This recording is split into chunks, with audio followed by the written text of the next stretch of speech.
and go through a lot of the same issues that many managers are coming to our firm with every day, right? About how to handle reopening, how to reopen amenities, how to handle the organization of the association through the era of COVID-19.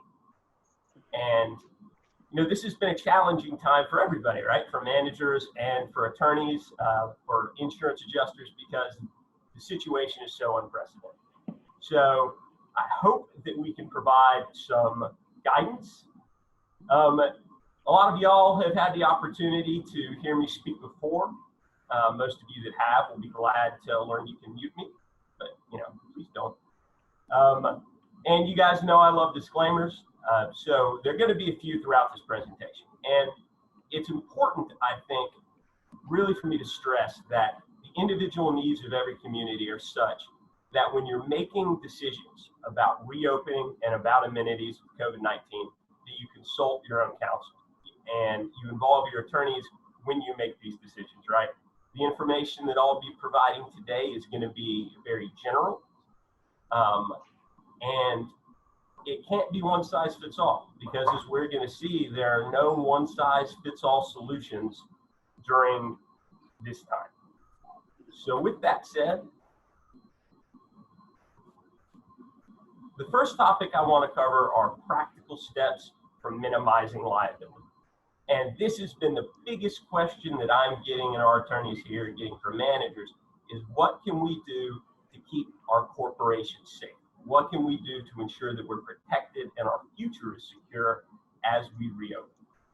And the important thing to remember is there are no silver bullets for avoiding liability right now in COVID-19. And that's just because we don't know enough about what's coming down the pipe, and we don't know enough about the virus. Those managers I've talked to have heard my spiel about how liability is based on an organization's duty to an individual and doesn't meet that duty to that individual. And that's a little simplistic, but the key to understand is right now we don't have any guidance from the courts about how they're going to view COVID-19 liability, and we don't have any guidance from the legislature. I know there's talk that the Senate is going to provide some guidance, or the Senate rather is pushing to provide some guidance in the next big coronavirus package. And many states have passed their own packages to limit liability and sort of place boundaries so organizations can know the width and breadth of their liability. We don't have that in Texas yet. So all we can do right now is take steps to minimize risk, to minimize the association's exposure. So what steps can a property owners association take to minimize risk? Well, the first thing, and probably the most important thing, is to comply with the CDC guidelines and state and local guidelines and directives. And we'll talk about those in a little more detail. One thing associations can also do is require their members to execute indemnification agreements and waivers before using common elements.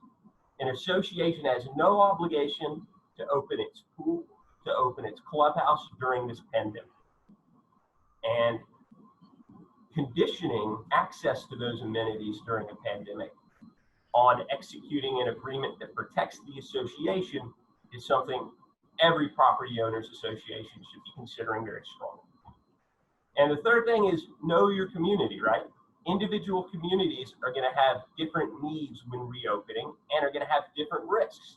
So it's important to appreciate your membership and to consider the demographics of your membership when reopening. So first, I want to start with our CDC state and local guidelines. So those basically consist of three levels. You have your Texas-wide guidelines. Those have been the governor's executive orders, his emergency declaration, and the DSHS standards. You've got the Center for Disease Control, the CDC's prevention guidelines and recommendations. And you've got your local guidelines, Harris County, Portland County, et cetera's local guidelines. Now, we believe it's critically important from a liability perspective to comply with these guidelines and orders as best you can, because so long as an association is following all the directives put before it, and as long as it's following all recommendations about disease, then it's going to be difficult for individuals to take the legal position that the association is not doing enough if that person were to get sick, because the association will have followed all the information before. So the first thing I want to address are our guidelines across the state of Texas. And you can see we have our beautiful state capitol there. Probably a good time to give CAI a shout out for all the great work it does in Austin and in state capitals around the country of educating state legislatures about community association issues. They do a lot of great work in that. We're all thankful for that because they really keep property owner association needs at the in the legislature's mind as it's lawmaking. And with liability issues, that's going to be critically important over the next year. So some of the guidelines specifically that I'd like to discuss. And these are, again, the Texas directives coming from the governor and the statewide agencies. When you're reopening swimming pools, if you choose to reopen swimming pools, the state recommends that you require social distancing. Now, part of that is they recommend that you space out furniture, pool lounge chairs and whatnot, so that people sitting in them will be able to socially distance. It recommends that pools be kept to 25% capacity, that homeowners and guests be asked to wear masks when outside the water, and perhaps most importantly, that the associations regularly clean and disinfect. And what should we be cleaning and disinfecting? Surfaces, such as guardrail handles when you're climbing in and out of the pool, diving boards, chairs, lounging equipment, and that is done every day. A lot of our associations are asking what they can do with their gyms, and the statewide directives with gyms are, again, similar to what we're seeing everywhere. Don't operate at any more than 25% capacity. This is important. Locker rooms and showers have to remain closed. Restrooms can stay open. It's recommended that staff be screened daily. That can take the form of a temperature check. It can also just take the form of putting the onus on staff to stay home if they're feeling unwell. Equipment should be spaced to allow 6 feet of separation. And I know this can be very difficult because a lot of equipment is firmly connected to the floor. So in that case, some machines may need to be closed temporarily. Equipment should be regularly cleaned and disinfected throughout the day, and signage should be posted. And we'll get to some signage issues a little later. The CDC has great signs on their websites, and individual associations can also adopt their own signage and language. And again, when you're reopening, when you're considering swimming pools and gyms, it's important to talk to your attorneys, your property owner association's counsel, to keep up to date with the rapidly changing recommendations and requirements. A good example of that, I was finalizing this presentation Wednesday afternoon. Then Wednesday evening, the CDC released brand new guidelines that modified some of what I had posted, so I had to come here and change things up. This is a rapidly evolving situation, so it's important to keep your attorneys well apprised of what you're doing and to check with them to make sure that you're following the up-to-date guidelines and instructions. Now, the CDC has additional recommendations. Again, these are recommendations in addition to what the state of Texas has offered. They, again, offer to clean all surfaces, space furniture.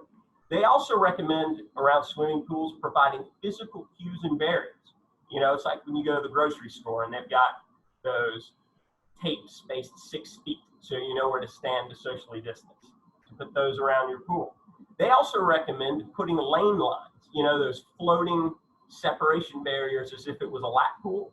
They recommend putting those in your swimming pools to make sure people are separated as they're swimming. And here's something a lot of people aren't thinking about.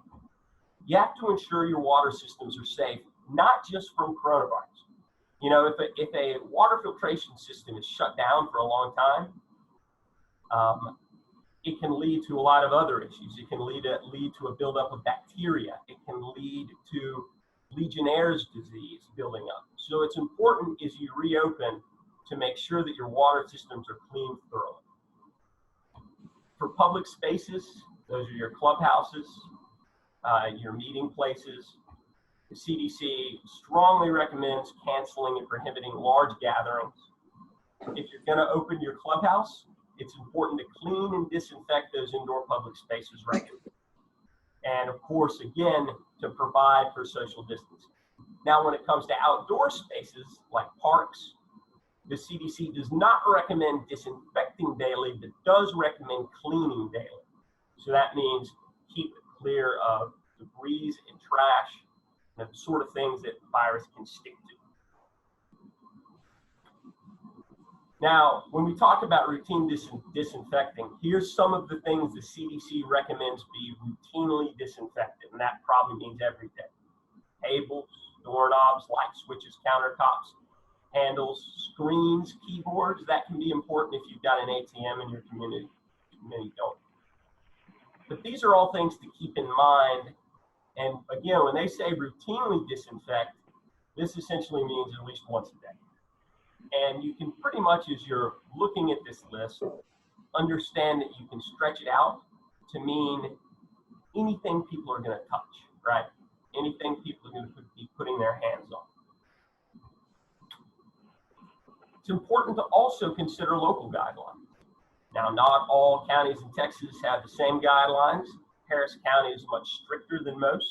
For example, in Harris County, splash pads must remain closed. Communal playgrounds must remain closed. Video arcades and amusement parks, not really an association issue, those two, but they have to remain closed. Other counties have least restrictive rules. Other counties at this point don't have any rules in place at all. But again, it's important to make sure you're cooperating with the guidance in place for your county. Because again, what we're wanting to do is put the association in a position where it can truthfully and rightfully say that it was following all recommendations based on the best and most up-to-date information. And if it does that, we believe that provides a good measure of protection from liability.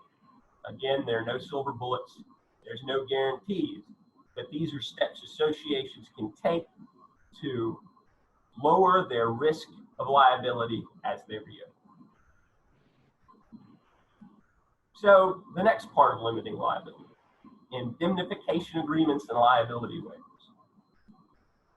Now again, why is this important? And I'm going to keep stressing this. There are no 100% answers as to how an association can operate safely from a liability perspective in this time. There's still too many questions about the virus. There's still too many questions about what guidance the courts are going to give us. I think we can expect different courts are going to make different decisions, and eventually the appellate courts in the state of Texas are going to have to sort this out until we get answers from the legislature. So in the meantime, what can associations do? Well, they can put some of the onus back on property owners. They can ensure that homeowners using amenities are on record, accepting the risk of the virus, documenting that they understand that an association cannot prevent the spread of coronavirus, nor can it guarantee safety from the virus. And it can protect the association by ensuring that if lawsuits do occur from third parties, homeowners, guests, that those homeowners bear some of the burden of responsibility. Your association's general counsel can draft documents that are right for you and your association. And again, this is something we strongly recommend every association do. During the pandemic and generally, associations have such wide latitude in governing their common elements that the associations can condition reopening common elements, or rather giving access to common elements on homeowners executing these agreements. The third thing is, as I noted earlier, know your community when considering how you're going to reopen. Responses can't be one size fits all because there are just no easy answers. Condominium associations, where people are in tight quarters all the time, may have, may want to look at this very differently than property owners associations consisting of 10-acre lots.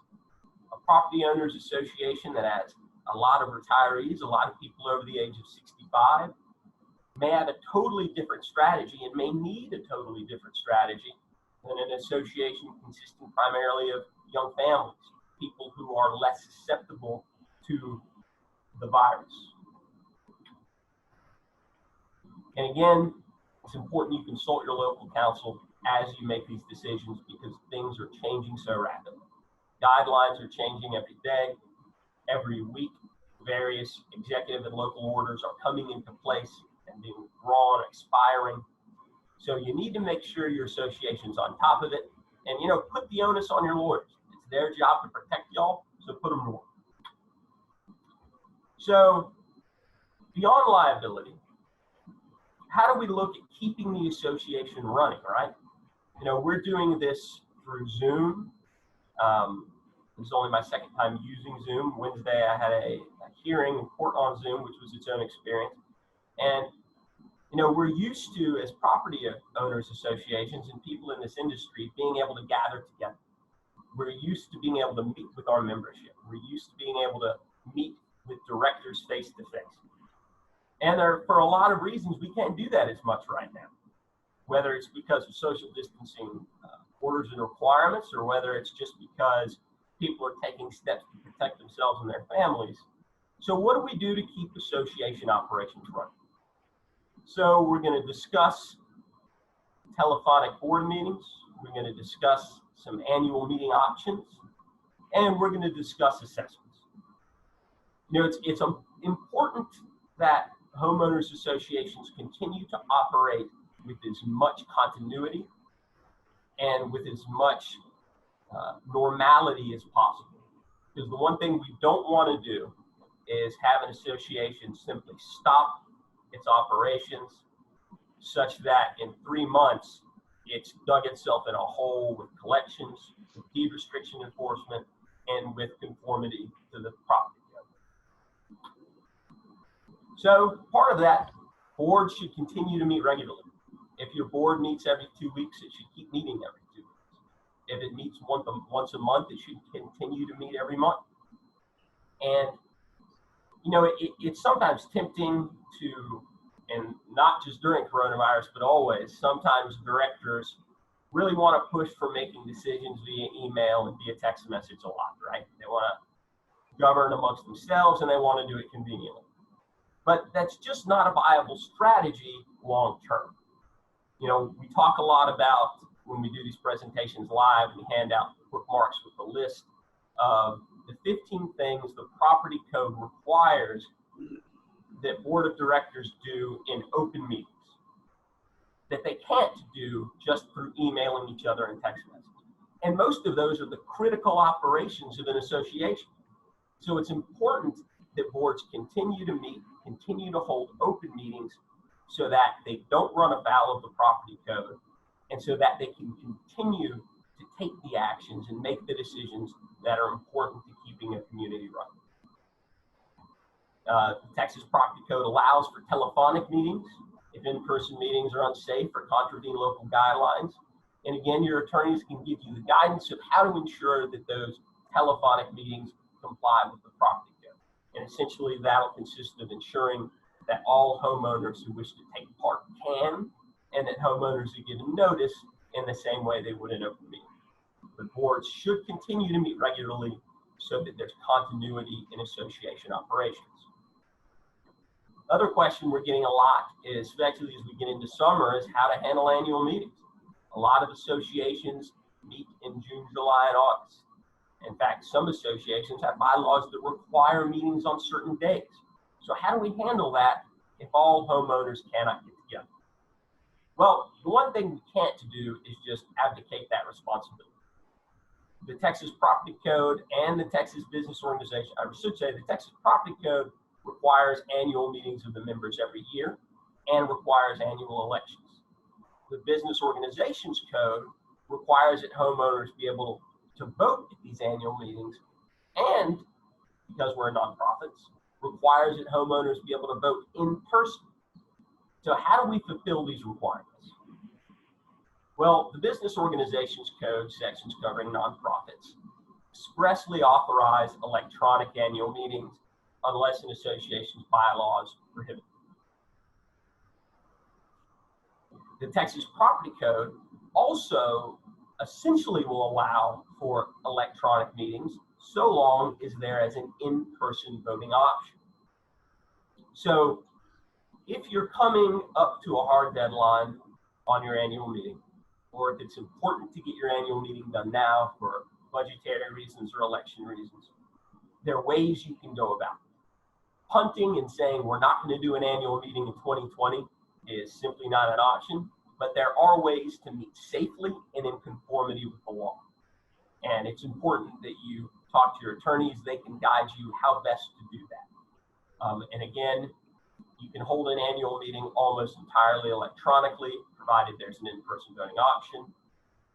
And in some cases, it may be necessary for an association to amend its bylaw. The Texas Business Organizations Code provides that a nonprofit's board of directors can amend their bylaws.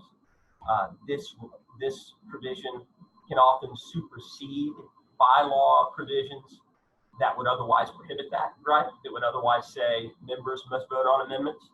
So talk to your attorneys. If you've got a bylaw requirement, let's say that says you have to have a meeting in the first week in June and that's not feasible, well, talk about how to amend your bylaws. And if you have to go forward with that meeting, there are ways to do it. So talk to your lawyers about how to do it. One of the things we're recommending is that you have an electronic meeting, via Zoom, but also set up a ballot box at your clubhouse so that homeowners can have an in-person voting option. All votes will then be tallied together. Something you guys need to consider in electronic meetings is whether an electronic vote will conflict with requirements of a secret ballot. Some association bylaws and even some declarations require a secret ballot. Unfortunately, it's very difficult to cast an electronic ballot secretly because a secret ballot essentially requires that an individual homeowner's vote cannot be traced to that individual homeowner.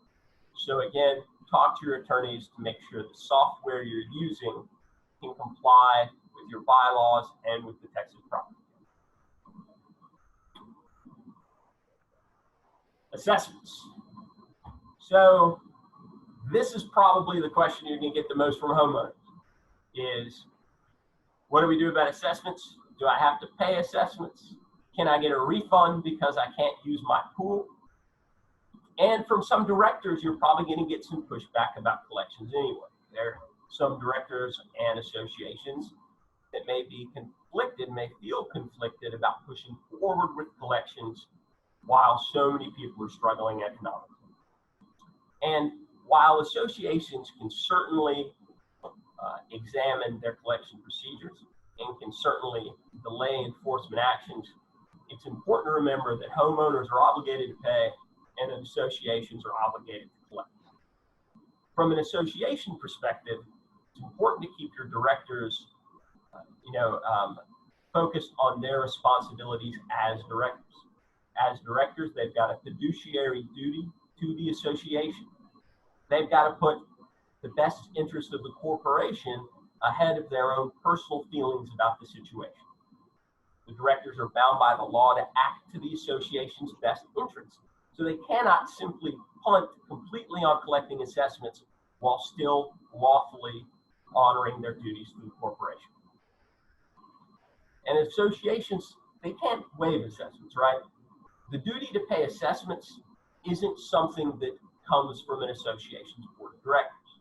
The duty to pay assessments is a covenant that runs with the land. It's an aspect of title. A homeowner's obligation to pay assessments doesn't come from the board. It comes from the fact that they purchased deed-restricted property. The Texas Business Organizations Code prohibits nonprofit corporations from making distributions to their members. What does that mean? It means that homeowners associations cannot write checks back to their members, except under very specific circumstances, mostly involving when an association terminates. This means that because a pool is closed, you cannot give homeowners a 10% refund.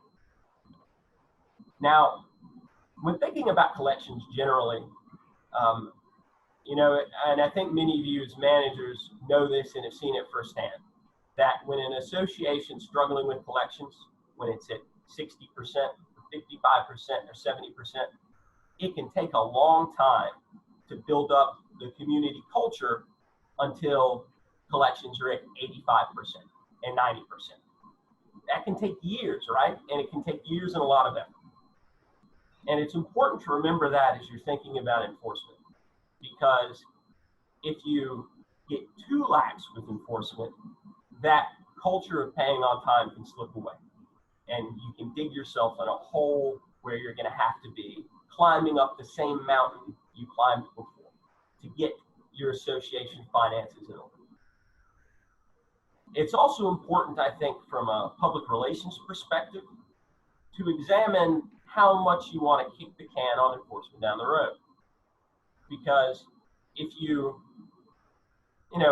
delay too much in taking enforcement actions, well, you eventually come to a time when the association's finances require enforcement actions because money's tight. And then instead of taking, a steady stream of enforcement actions throughout a year, you're going to have to be that property owners association that's sending collection letters to a ton of homeowners all at once. And there's one thing homeowners will get up in arms about, it's getting angry letters. Now, again, that doesn't mean that associations have to send everyone to their lawyers right away. It doesn't mean that associations have to approve filing lawsuits right away.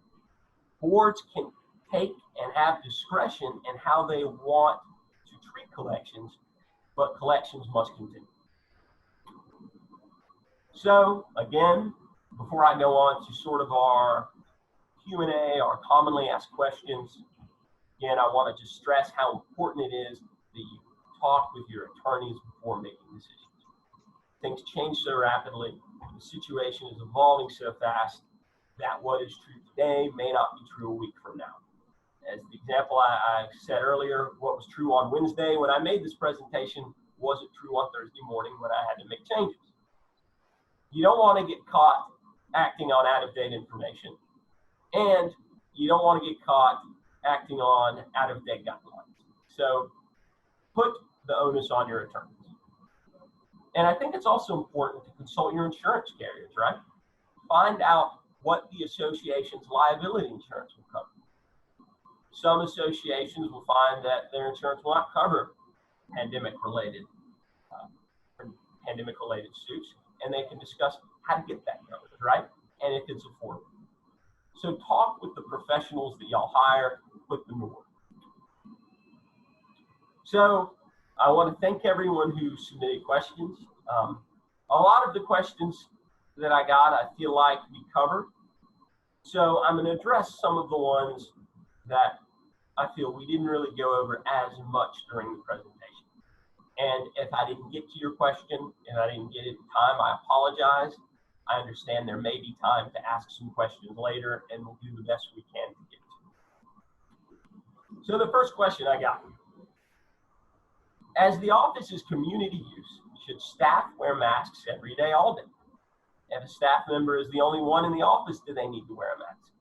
Is it prudent for the staff to be temperature checked daily as they enter a common workspace? And these are important questions, especially for managers who work on site every day. They can be important questions for associations who have full-time security and staff.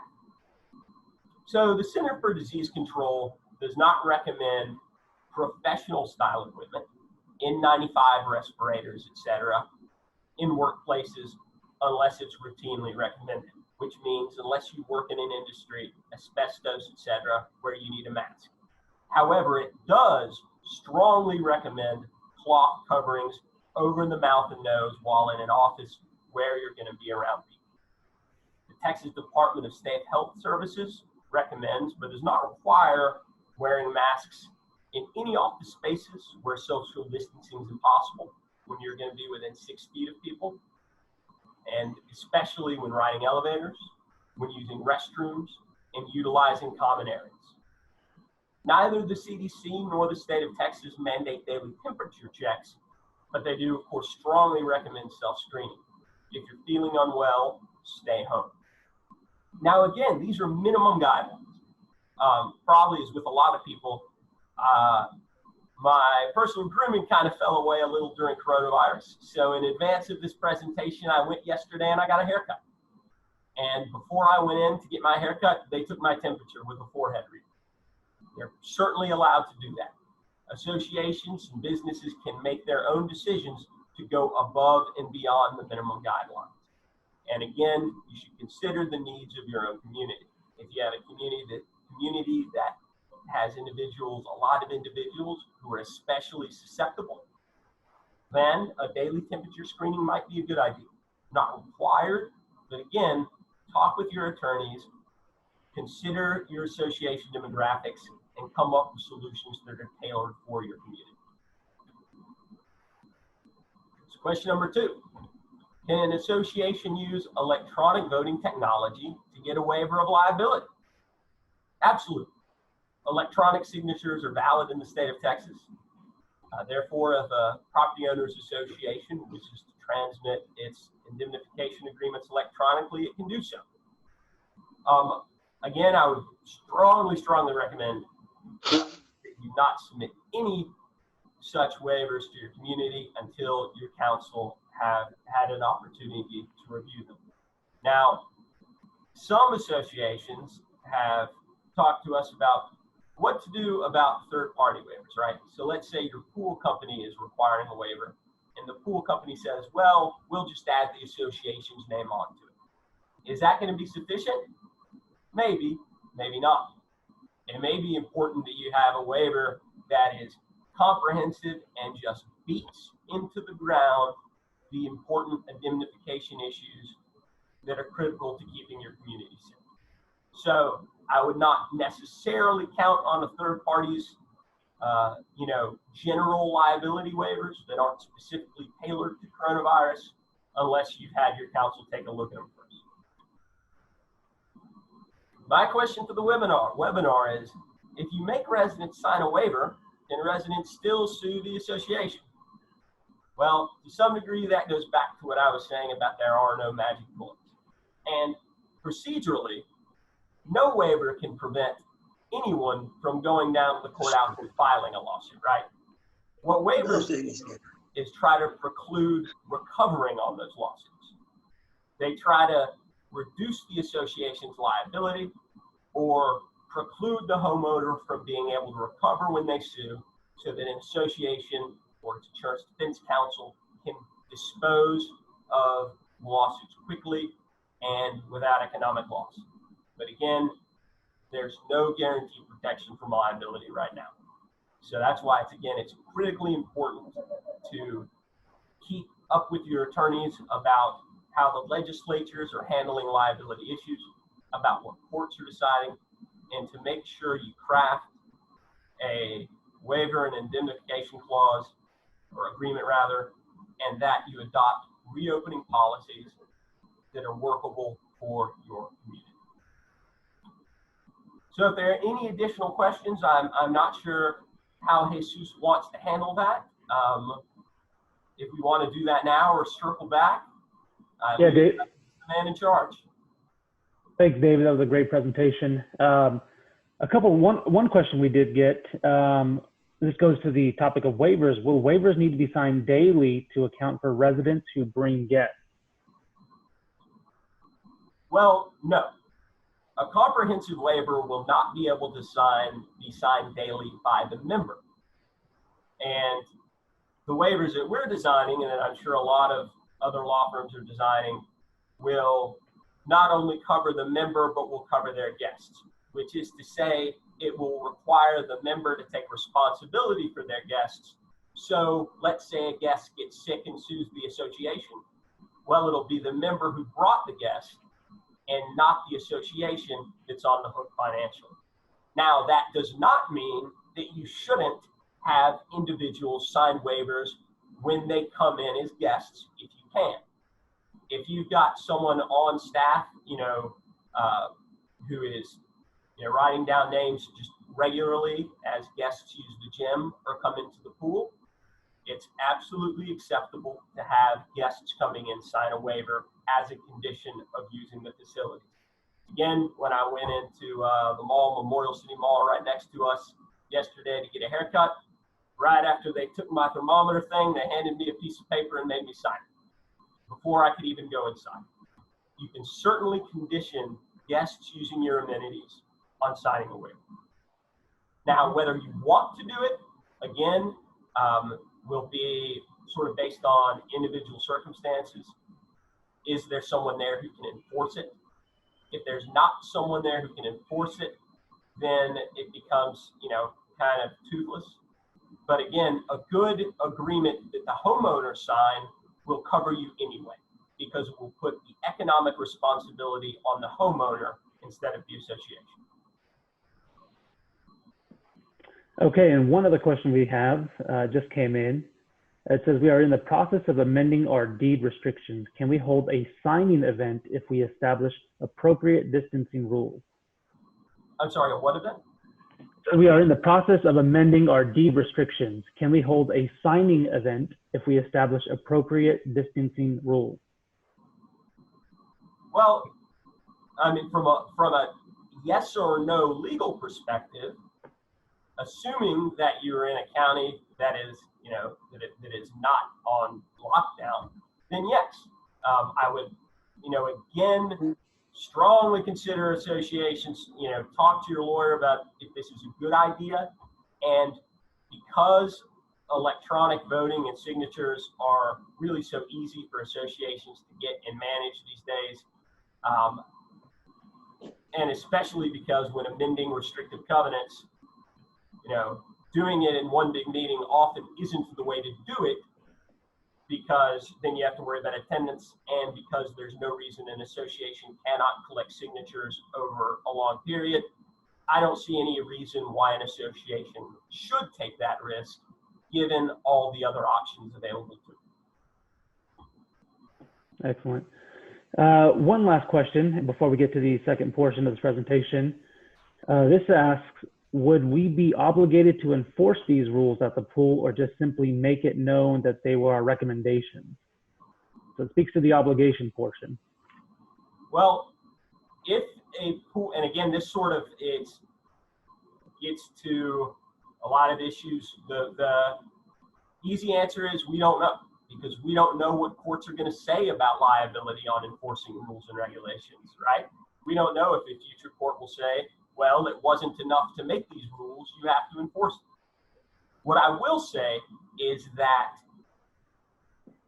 to the extent an association can enforce its rules and regulations through its normal practices, it should. If it cannot take any steps to enforce the social distancing guidelines it's putting in place, then again, it needs to consult its counsel about, well, is it wise to reopen a pool if you can't keep people apart? But again, a good indemnification and waiver should protect the association to some degree by, again, putting the onus for social distancing, putting the onus for virus responsibility back on the homeowner. And that's really what the rules and regulations are for, and that's what the waivers are for, is to put the onus back on the homeowner. I was talking with a managing agent yesterday, and I used the example of a windshield, right? Like and we're getting into the Texas heat, so we'll be doing this a lot soon. When I put a windshield on my car, it says across the back of it, do not drive with windshield in place. Now, that company isn't going to stop me from driving, but they're putting that language there to protect themselves from liability.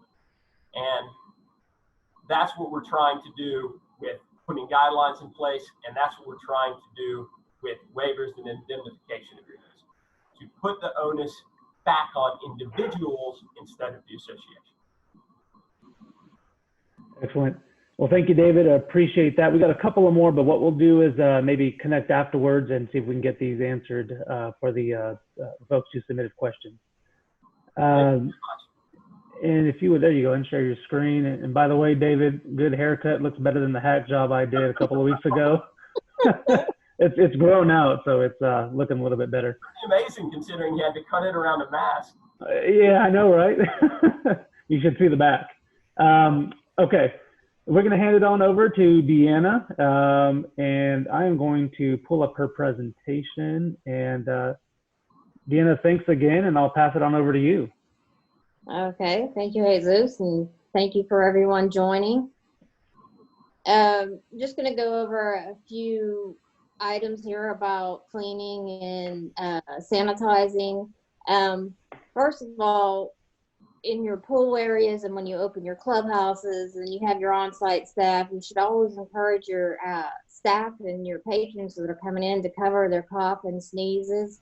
It's recommended into the elbow or with a tissue, but they actually say it's better into the elbow if you have material over it, especially.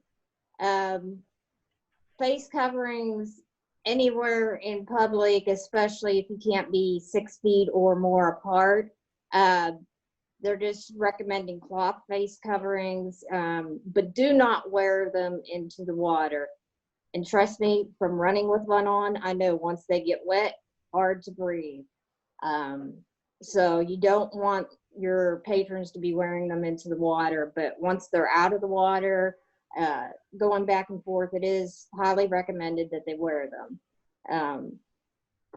Be sure and have adequate supplies of your soap and hand sanitizers.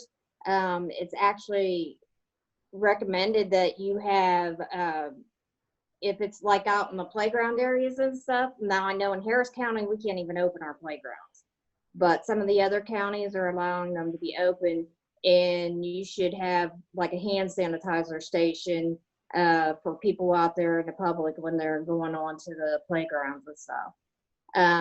There's multiple signs posted, as David had said. There's signs that they say to post, and if you go to the next one, Jesus. And these are just a couple of the signs on the next couple of slides here that they're recommending. You can get these, as you can see, I got them directly off the CDC website. We actually have some of these signs ourselves posted at our front door. And what we did is we just printed them out. They come out 8.5 by 11, and we laminated them and posted them on our doors. So what is recommended for cleaning and disinfection? Well, David went over some of this, but I'll just reiterate.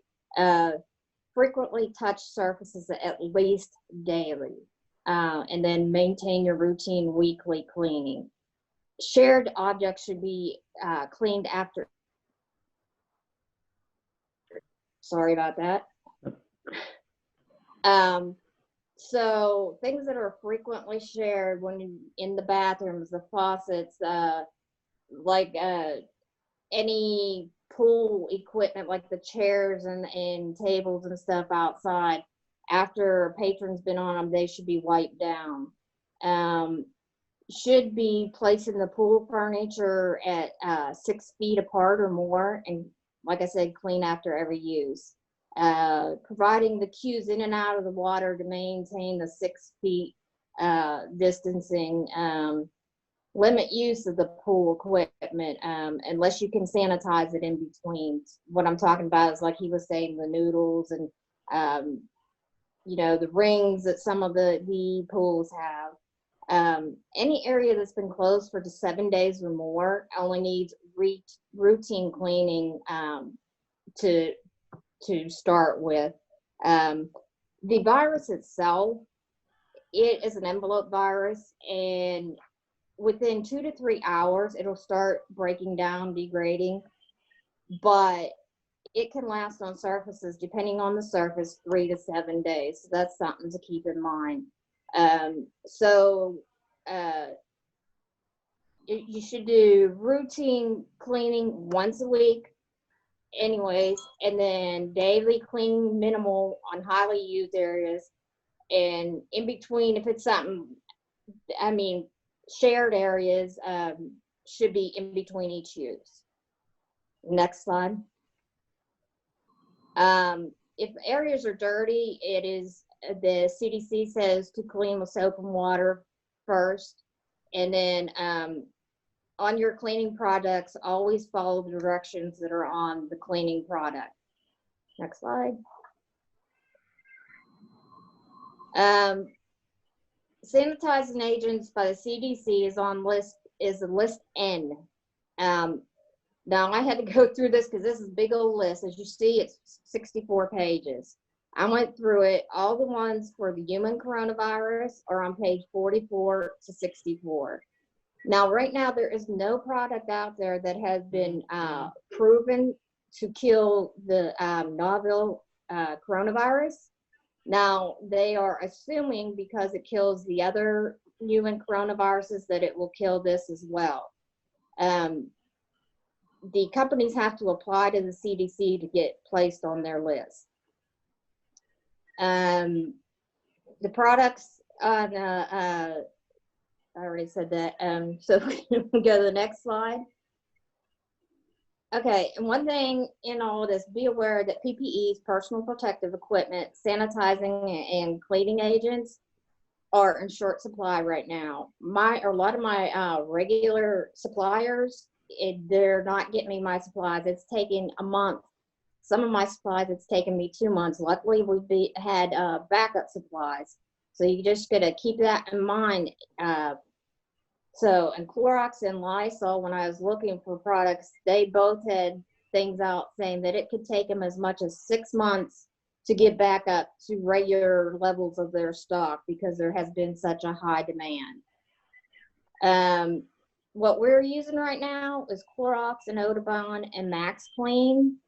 And then some other things that you can use is the Sandy wipes, the Lysol, quaternary ammonium, hydrogen peroxide, sodium hypochlorite.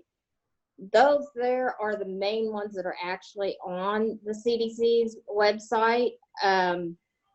But if you look in there, they'll have a list of what the product, the active ingredient is. And if you look on that, then you want to make sure that your products have that in there. And then next slide. We're done. Oh, you may want to tell them, a lot of people have been asking about the sanitizing stations, and we're doing our best to get them as quickly as we can. And we do have a supplier that's getting them fairly regularly and to us as quick as possible, but there is a wait. So if that's something you're thinking about, try to get in with whoever you want to install them as quickly as possible. Deanne, I have a question. It's something we discussed in preparation for this presentation. Mm-hmm. Are there any specific storing requirements with any of these products, other than kind of keeping them in a cool, dry place? No, and actually, you really need to look, just like it says, follow the instructions. You need to look on the bottles themselves should have storing on it. So look on it and follow the manufacturer's recommendations. Ours we've got stored out in our shop, so and they're perfectly fine. Mm-hmm. But there's no other recommend. Like I said, just look on what the manufacturer recommends. Follow their directions. And one question we got is how? Let me read this. Essentially, how often should you deep clean office space or common areas that are indoors? You really, deep cleaning itself, it's recommended by CDC, normal cleaning once a week, and then sanitizing, like I said, the frequently used items should be done at least daily. Shared items should be done after each use. Excellent. Well, we appreciate that. We have a couple of the questions, but I think we'll have those answered. David, you're still there. So you may want to answer this. Are hand sanitizing stations required at outdoor tennis courts? And I suppose that would apply to any other outdoor areas requiring sanitizing stations. No, I'm not sure. I do not believe that's the case, but I'm not sure. I have not seen guidelines that require that, but I'm not 100% confident in that answer. So let me get back to you, and I'd be happy to answer that question for whoever asked it.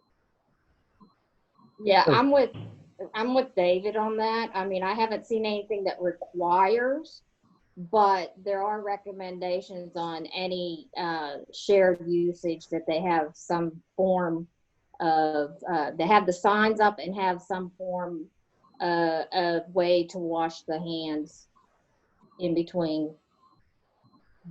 Oh, they're looking for a green card. I don't have any other questions here in the chat. Well, we've got a couple other, but David, they're a little bit specific. I think it would be prudent for you to answer those maybe on a different platform than here. If you'd be so willing, we appreciate that. Thanks everyone for spending a small portion of your Friday with us. We hope the information presented today was beneficial to you and your community. Our chapter is on a constant quest to find new ways to deliver value to the membership. So I hope we were able to do that here today. We're sending out a constant flow of communication and information through email and social media. So I encourage everyone, if you're not, checking the website or not getting emails, find us on again, Facebook, Instagram, LinkedIn, Twitter. So we're all over the place. Without any other questions, David and Deanna, thank you again for your time. Thank you, everyone. Happy Friday, and everyone stay safe.